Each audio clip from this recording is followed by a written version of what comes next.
أعوذ بالله من الشيطان الرجيم بسم الله الرحمن الرحيم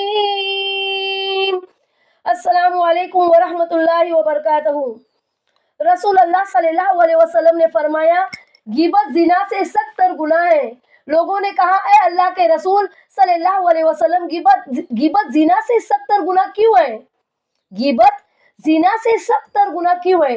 آپ صلی اللہ علیہ وسلم نے فرمایا آدمی زنا کرتا ہے پھر توبہ کر لیتا ہے تو اللہ تعالیٰ اس کی توبہ قبول فرما لیتا ہے، لیکن غیبت کرنے والوں کو اللہ معاف نہیں کرے گا جب تک وہ شخص اسے معافی نہ دے دے جس کی اس نے غیبت کی تھی۔ اللہ پاک سے دعا ہے کہ اللہ پاک ہم سب کو عمل کی توفیق عطا فرمائے اور غیبت جیسی گناہ سے ہماری حفاظت فرمائے۔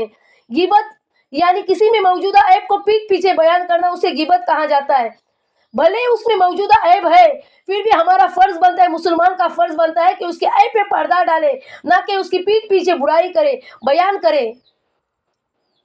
اس کے عیب پہ پردہ ڈالنا مسلمان کا کام ہوتا ہے، پیٹھ پیچھے بیان کرنا نہیں۔ پیٹھ پیچھے بیان کرتے ہو تو غیبت کہلاتا ہے، تو ہمیں غیبت نہیں کرنی ہے۔ جب ہم کسی کی غیبت کرتے ہیں تو ہماری نیکیاں اس کے نام اعمال میں چلی جاتی ہے، ہماری نیکیاں اس کے نام اعمال میں چلی جاتی ہے، اور جب بروز قیامت نیکیاں بانٹی جاتی ہے اس وقت جب اس انسان کو نیکی ملتی ہے تو وہ انسان کہتا ہے اللہ سے کہ اللہ مجھے ایکسٹرا نیکیاں کس واسطے ملی ہے؟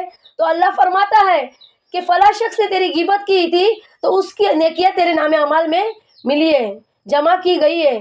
تو کسی کو گوارا ہے کہ اپنی نیکیاں کسی کو دے، جبکہ بروز قیامت ہر ایک نیکی کے لیے ترسے گا۔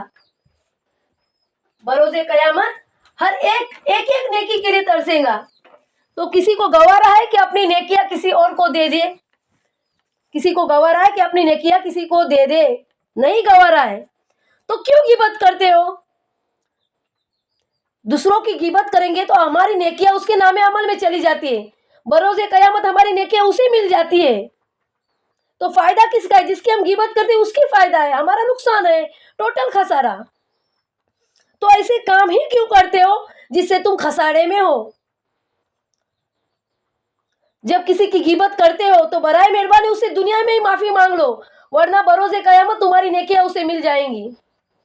تو تمہیں ابھی سمجھنا چاہیے کہ بہتر کیا ہے، دنیا میں ہی معافی مانگ لی جائے یا آخرت میں اپنی نیکیاں اس سامنے والے کو دے دی جائے جس کی ہم نے غیبت کی تھی؟ یہ ہمیں ابھی سوچنا چاہیے۔ اور کسی کے عیب کیوں نکالتے ہو؟ بھلے وہ پیٹھ پیچھے ہو یا منہ پہ ہو، کیوں نکالتے ہو؟ عیب تو ہر ایک میں موجود ہے، صرف جھانک کر دیکھنا چاہیے۔ عیب تو ہر ایک میں موجود ہے۔ آج ہم کسی کا عیب نکالتے ہیں، کل ہمارا کوئی عیب نکالے گا تو ہم برداشت کر سکتے ہیں؟ نہیں کر سکتے۔ ہمارا اگر کوئی عیب نکالتا ہے تو ہمارا عیب بہت عزت ہوتی ہے ہماری، جو ہمارا عیب نکلتا ہے تو ہمیں شرم آتی ہے، ہمیں سننے کے لیے تکلیف ہوتی ہے۔ تو ہم بھی اگر کسی کے عیب نکالتے ہیں تو سامنے والے کو بھی تکلیف ہوتی ہے، اس بات پہ غور کرنا چاہیے ہمیشہ۔ سیدہ حضرت عائشہ صدیقہ رضی اللہ تعالیٰ عنہ سے مروی ہے، انہوں نے حضور اقدس صلی اللہ علیہ وسلم سے پوچھا کہ بعض اوقات کسی میں عیب موجود ہوتا ہے اور اس کو اگر بیان کیا جائے، وہ تو اس کے اندر ہوتا ہے، موجود ہوتا ہے، اس کو بیان کیا جائے تو کیا بات ہے؟ یہ تو اللہ کے رسول فرماتے ہیں یہی تو غیبت ہے۔ اللہ کے رسول فرماتے ہیں یہی تو غیبت ہے۔ اور اگر موجود نہیں ہے اس کے اندر عیب اور اگر اس کے اوپر تہمت لگائی جاتی ہے تو بہتان کہلاتا ہے۔ تو کسی کے اوپر بہتان بھی ہمیں باندھنا نہیں ہے، وہ تو گناہ کبیرہ ہے۔ پیارے اسلامی بھائی اور بہنوں، غور کیجئے ذرا، دنیا کو چھوڑ کے جانا ہے، دنیا فنا ہونے والی ہے، باقی رہنے والی ذات صرف اللہ کی ذات ہے، تو ہمیں اللہ کے پاس جانا ہے، ادھر رہنے کا نہیں ہے جو سب کے عیب کی خرافت میں لگے رہتے ہو۔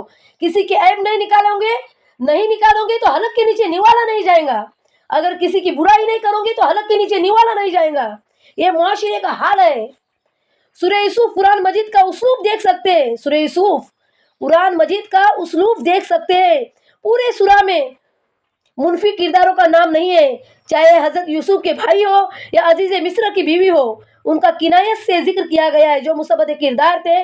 قرآن میں بار بار صرف سورہ یوسف علیہ السلام کا ذکر کیا گیا ہے، یوسف اللہ اکبر، صرف یوسف کا ذکر کیا گیا ہے، نہ ان کے بھائی کا ذکر کیا گیا ہے، نہ عزیز مصر کی بیوی کا کیا گیا ہے، ان کا کنایت سے ذکر کیا گیا ہے۔